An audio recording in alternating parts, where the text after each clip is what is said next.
Hi everybody, I am Professor Panjala Narsaya, retired Professor of Public Administration from Dr. B.R. Ambedkar Open University, Hyderabad.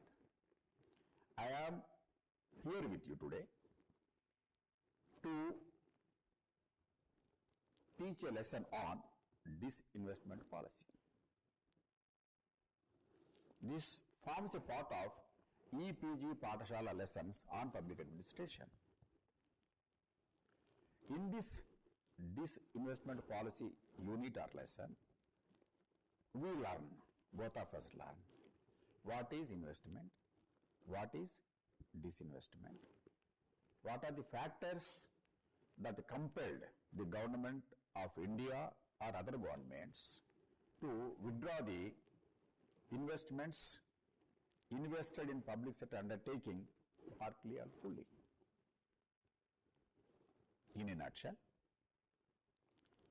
government, in case of government of India, 3-4 decades ago, public sector undertakings were started to earn a profit and spend that money for the welfare of the people at large.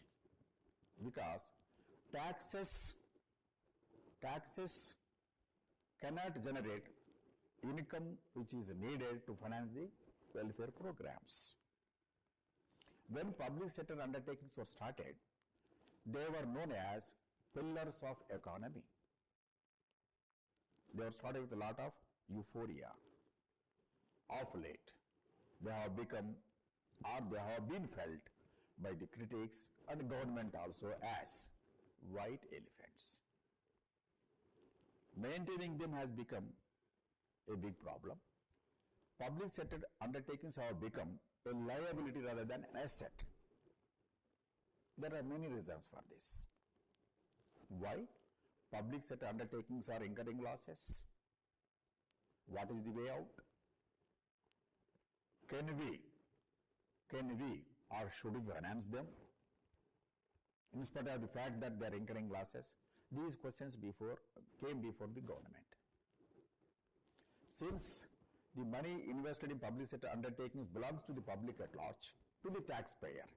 It is the taxpayer's money. Taxpayer needs explanation for misspending or misutilization of the funds. To answer his questions, government appointed many committees from time to time to find a solution to the loss-making public sector undertakings so that they can be made profit-earning organizations. In this connection, Government of India was influenced by global reforms in economy also. Wherever there are public sector undertakings in the world, there also the trend has been to close down the loss-making public sector undertakings which were started with a lot of fanfare and move in a different direction. So, what you have to understand is that Government of India, influenced by the global changes in the running and management of public sector undertakings, has taken a decision to disinvest the money invested in the public sector undertakings in a phased manner, not at a time. As a student of public administration, you have to understand that administration works in a given context.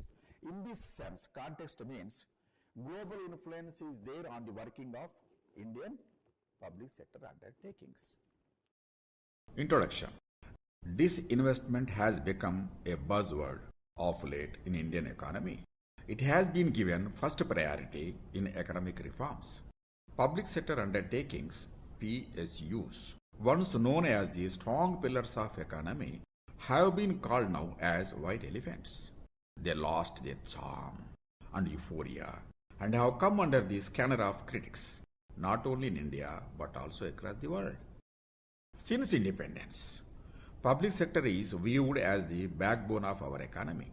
State considered the growth of GDP is due to establishing public sector undertakings. It gives an opportunity to effective utilization of available resources, employment generation, and balanced regional development. However, over the years, public sector started manifesting the shortcomings in the shape of number 1, low capacity utilization, number 2, low efficiency, number 3, overmanning, number 4, poor work ethics, number 5, imbalanced capitalization, number 6, lack of modernization, number 7, external intervention in decision making. Last, corruption and red tapeism. Government of India started to disinvest in loss-making undertakings to enlarge competition and to allow new firms to enter the markets. Investment and disinvestment are two sides of a coin. To invest means to use money to buy shares, property, etc. in order to earn interest or bring profit. Disinvestment means to reduce or dispose of one's investment, that's money, in a place or company. This is the dictionary meaning of investment and disinvestment. The other way of explaining investment is that it refers to the conversion of money or cash into securities, debentures, bonds, or any other claims on money. On the other hand, disinvestment involves the conversion of money claims or securities into money or cash. It is an action of an organization or government selling or liquidating an asset or subsidiary. It is generally understood that disinvestment means sale from the government partly or fully of a government-owned enterprise. Now let us see the nomenclatures of disinvestment all over the world. The synonyms of disinvestment are divestment, peopleization, popular capitalism, denationalization, privatization, industrial transition, economic democratization, partners in development, disincorporation, transformation, and restructure. Different nations adopted these nomenclatures to suit to their requirements. In simple words, all these names refer to privatization, a name which is easily understood by Aam Aadmi, common man. Privatization is easily understood by all of us, not disinvestment. The words privatization and disinvestment, however, are used interchangeably. Strictly speaking, privatization refers to management of an enterprise by private players. It also means transfer of state ownership to private ownership. Global perspectives on state intervention in economic activities up to 1970. This will be the following matter. Aloofness shown by USA from rest of the globe after World War I, failure of markets to provide consistent growth rate, monopoly of private sector, and Great Depression of 1929 provide an opportunity to the state to intervene in economic activities.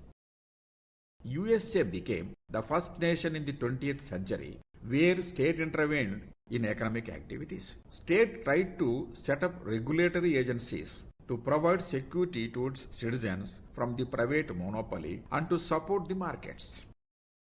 Till this time, state adopted a cautious approach towards its citizens, but its intervention in commercial activities took place only after Soviet industrialization. Consensus among the nations made them to accept that public enterprises will be an inevitable part of the economy.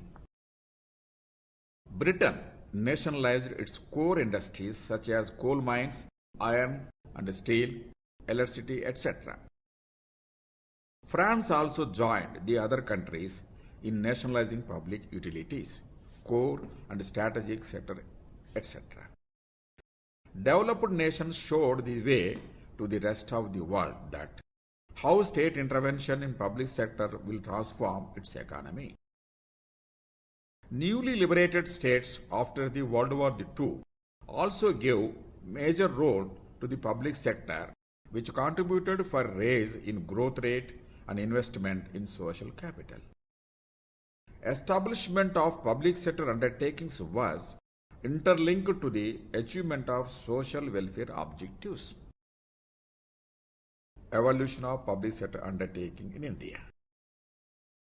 Prior to independence in 1947 August, there were a few undertakings under government management like the railways, the post and telegraphs, the port trust, the ordnance and the aircraft factories, in addition to salt factories, quinine factories, etc. They were not called as public sector undertakings. After independence, the Government of India passed Industrial Policy Resolution of 1956 to set up public sector undertakings to reduce the income inequalities, balance regional development, and to advance the general prosperity of the nation. The Industrial Policy Resolution states that the state will progressively assume predominance and direct responsibility for setting up new industrial undertakings. The second five-year plan emphasized that for the rapid development and to establish socialistic pattern of society, state should take initiative to establish all the industries of basic and strategic importance. Other industries which are essential and require investment on a large scale, which only the state in the present circumstances could provide, have also to be in the public sector. This will give an opportunity to distribute the resources to the needy and reduce the monopoly. It also contributes for the balanced regional development and optimum utilization of resources. The state has, therefore, to assume direct responsibility for the future development of industries over a wider area. The second plan further stated that the public sector has to expand rapidly. It has not only to initiate developments which the private sector is either unwilling or unable to undertake, but has to play a dominant role in shaping the entire pattern of investment in the economy, whether it makes the investments directly or whether these are made by the private sector. The private sector has to play its part within the framework of the comprehensive plan accepted by the community. The objectives. The objectives of public sector undertakings as per the Industrial Policy Resolution of 1956 are as follows. Number 1. To help in the rapid economic growth and industrialization of the country and create the necessary infrastructure for economic development. Number 2. To earn return on investment and thus generate resources for development. Number 3. To promote redistribution of income and wealth. Number 4. To create employment opportunities. Number 5. To promote balanced regional development. Next. To assist in the development of small scale and ancillary industries. And last. To promote important substitutions, save and earn foreign exchange for the economy. Let us see what is the global perspective on disinvestment since 1970. Public sector undertaking enjoyed state support up to 1970 all over the globe. After 1970, disenchantment with the public sector started and the trend was reversed in favor of disinvestment. In many countries, the public sector did not reach the objectives determined by the state and it was substituted by the private sector. The latter overtook the public sector undertakings in terms of performance and encroached on the areas where the former performed well. Private sector has thrown a challenge to the state in terms of efficiency and effectiveness, and it was argued that public sector has to define new boundaries where it has to work. The scope of private was enlarged and the public sector was diminished. Further, underperforming public sector left little money for more urgent social needs and public welfare. Market-driven economy was preferred to state-administered economies. It was felt that the state should be that of a regulator and a facilitator rather than of the producer. The resources deployed by the government for undertaking commercial activities should be unlocked and deployed in social activities. USSR and China introduced far-reaching economic reforms. Countries all over the world opted for privatization.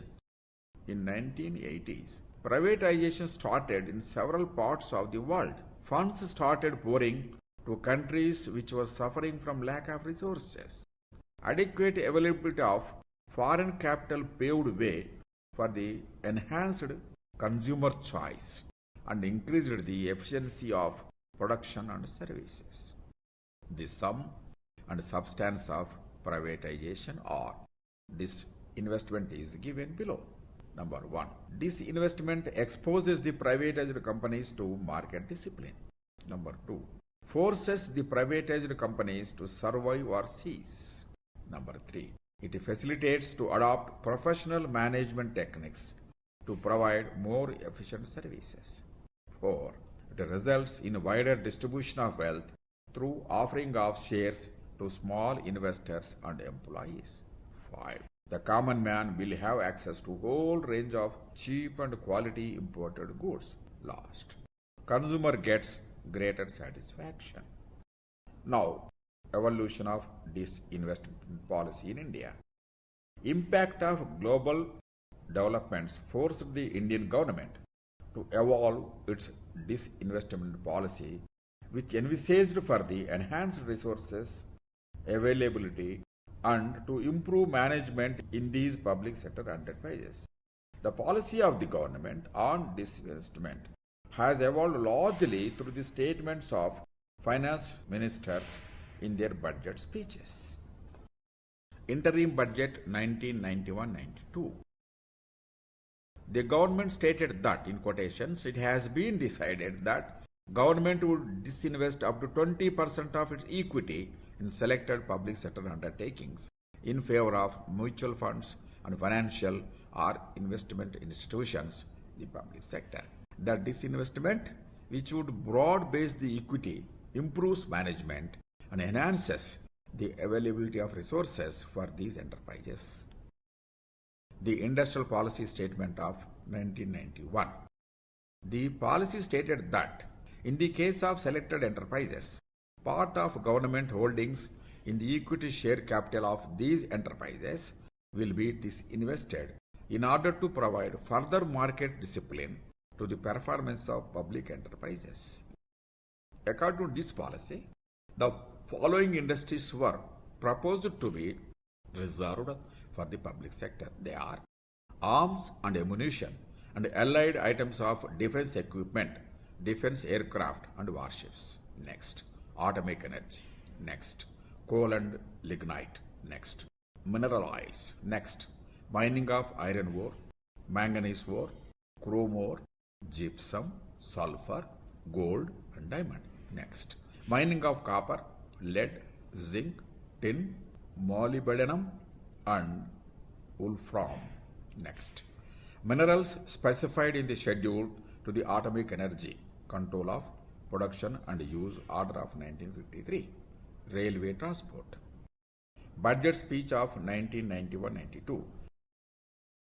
This speech stated that in order to raise resources, encourage wider public participation and promote greater accountability, up to 20% of government equity in selected public sector undertakings would be offered to mutual funds and investment institutions in the public sector, as also to workers in these firms. The Rangarajan Committee report on disinvestment of shares in public sector enterprises of April 1993. The Government of India set up a committee headed by Rangarajan to recommend disinvestment of shares in public sector enterprises. The committee recommendations emphasized the need for substantial disinvestment. It stated that the percentage of equity to be disinvested could be up to 49% for industries explicitly reserved for the public sector. It recommended that in exceptional cases, such as the enterprises which had a dominant market share or where separate identity had to be maintained for strategic reasons, the target public ownership level could be kept at 26%. That is, disinvestment could take place to the extent of 74%. In all other cases, it recommended 100% disinvestment of government stake. Holding of 51% or more equity by the government was recommended only for 6 scheduled industries, namely coal and lignite, mineral oils, arms, ammunition and defense equipment, atomic energy, radioactive minerals, railway transport. The Common Minimum Program of the United Front Government of 1996. The United Front Government formulated a Common Minimum Program in 1996. The highlights of the policy are to carefully examine the public sector non-core strategic areas, a disinvestment commission to be set up for advising on disinvestment in public sector undertakings, to decide and implement the decisions taken on disinvestment in a transparent way, job security, opportunities for retraining and deployment to be assured. It said that the question of withdrawing the public sector from non-core strategic areas will be carefully examined. However, assurance was given to the workers and employees on job security, opportunities for retraining and redeployment. The United Front government will establish a disinvestment commission to advise the government on these steps. Any decision to disinvestment will be taken and implemented in a transparent manner. Disinvestment Commission Recommendations of 1999. In accordance with the aforesaid policy, the United Front government has set up a Disinvestment Commission on 23rd August 1996, headed by the former SEBI chairman G.V. Ramakrishna. The commission was an independent, advisory and non-statutory body appointed for a period of 3 years. The commission submitted 12 reports recommending strategic sale in 25 cases and disinvestment through modes other than strategic sale in 33 cases. Budget speech of 1998-99. In its first budgetary pronouncement, the new government decided to bring down government shareholding in the public sector undertakings to 26% in the generality of the cases, thus facilitating ownership changes as recommended by the Disinvestment Commission. It, however, stated that the government would retain majority holdings in public sector enterprises involving strategic considerations and that the interests of the workers would be protected in all cases. Government took a decision to bring down its share in public sector enterprises to 26% in generality of cases, and it will retain its majority holding in cases of public sector enterprises involving strategic considerations. In all the cases, the interest of workers will be taken as a priority. Budget speech of 1999-2000. The policy for 1999-2000 of the government was to strengthen strategic public sector undertakings, privatize non-strategic public sector undertakings through gradual disinvestment or strategic sale and devise viable rehabilitation strategies for weak units. The speech stated that government strategy towards public sector enterprises will continue to encompass a judicious mix of strengthening strategic units, privatizing non-strategic ones through gradual disinvestment or strategic sale, and devising viable rehabilitation strategies for weak unit. Strategic and non-strategic classification. On 16th March 1999, the government classified the public sector enterprises into strategic and non-strategic areas for the purpose of disinvestment. It was stated that the strategic public sector enterprises would be those in the areas of arms and ammunitions and the allied items of defense equipment, defense aircrafts and warships. Atomic energy, except in the areas related to the generation of nuclear power and applications of radiation and radioisotopes to agriculture, medicine and non-strategic industries. Last, railway transport. All other public sector enterprises were to be considered as non-strategic. A decision to reduce the stakes of government from 51% to 26% will be taken on the following considerations. Whether the industrial sector requires the presence of the public sector as a countervailing force to prevent concentration of power in private hands, and whether the industrial sector requires a proper regulatory mechanism to protect the consumer interests before public sector enterprises are privatized. Budget speech of 2000 and 2001.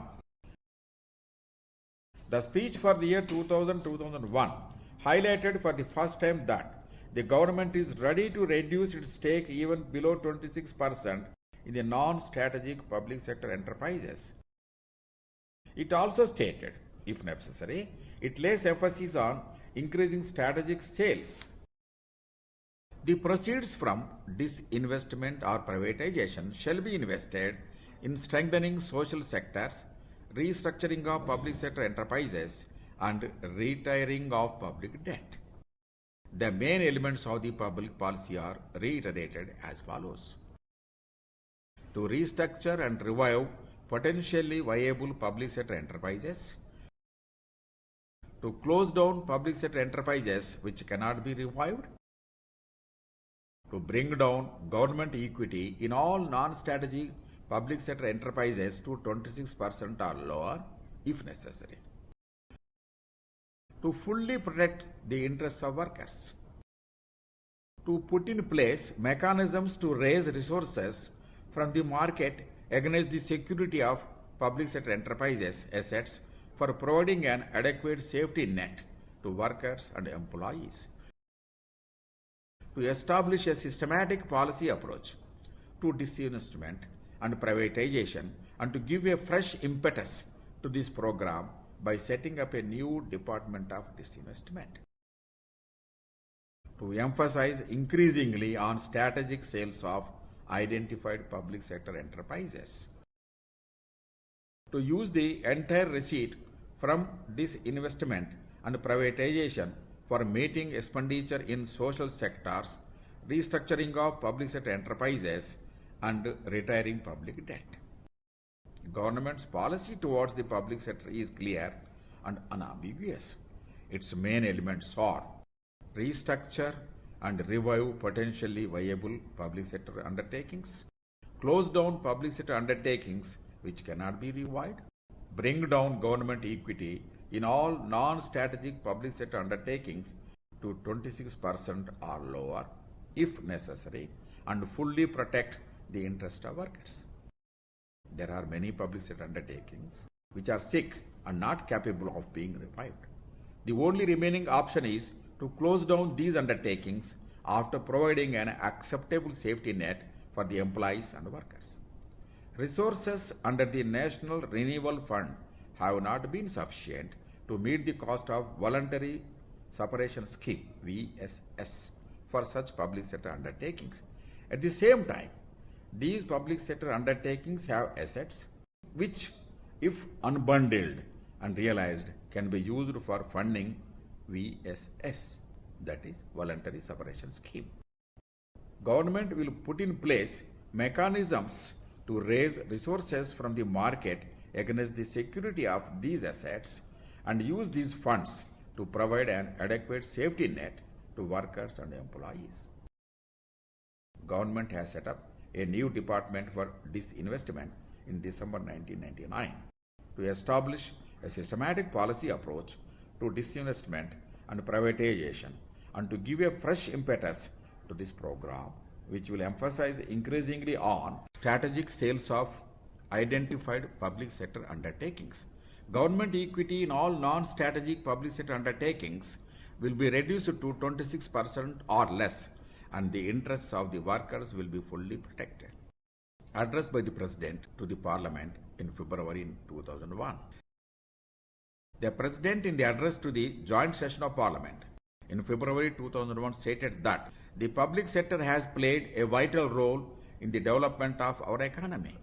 However, the nature of this role cannot remain frozen to what it was conceived 50 years ago, a time when the technological landscape and the national and international economic environment so very different. The private sector in India has come of age, contributing substantially to our nation building process. Therefore, both the public sector and private sector need to be viewed as mutually complementary parts of the national sector. The private sector must assume greater public responsibilities, just as the public sector needs to focus more on achieving results in a highly competitive market. While some public enterprises are making profits, quite a few have accumulated huge losses. With public finances under intense pressure, government are just not able to sustain them much longer. Accordingly, the center as well as several state governments are compelled to embark on a program of disinvestment. The government's approach to public sector undertakings has a threefold objective: a revival of potentially viable enterprises, closing down of those public sector undertakings that cannot be revived, and bring down government equity in non-strategic public sector undertakings to 26% or lower. Interests of workers will be fully protected through attractive VRS and other measures. This program has already achieved some initial success. Department for Disinvestment. The Government of India has decided to establish a new Department of Investment, and the same came into being on 10th December 1999, and the following business was allotted to it. Number 1. All matters relating to disinvestment of central government equity from central public sector undertakings. Number 2. Decisions on the recommendation of the Disinvestment Commission on the modalities of the disinvestment, including restructuring. Implementation of the disinvestment decisions, including appointment of advisors, pricing of shares, and other terms and conditions of disinvestment. Next. Disinvestment Commission. Next. Central public sector undertakings for purposes of disinvestment of government equity only. In 2016 and 17 budget speech, Finance Minister Arun Jaitley announced for renaming the Department of Disinvestment. Subsequently, in April 2016, it was renamed as Department of Investment and Public Asset Management, DIPAM, under Ministry of Finance. R.H. Patil Commission of 24th July 2001. A Disinvestment Commission on Public Sector was reconstituted on 24th July 2001 under the chairmanship of R.H. Patil for a period of 2 years. Ministry had communicated to the Commission on 23rd January 2002 that all non-strategic public sector enterprises, including subsidiaries but excluding IOC, ONGC, and GAIL, stand referred to the Commission for it to prioritize, examine, and make recommendations in the light of the existing government policies. The committee submitted 13 reports as per the guidelines of the Government of India. Review of policy and new directions.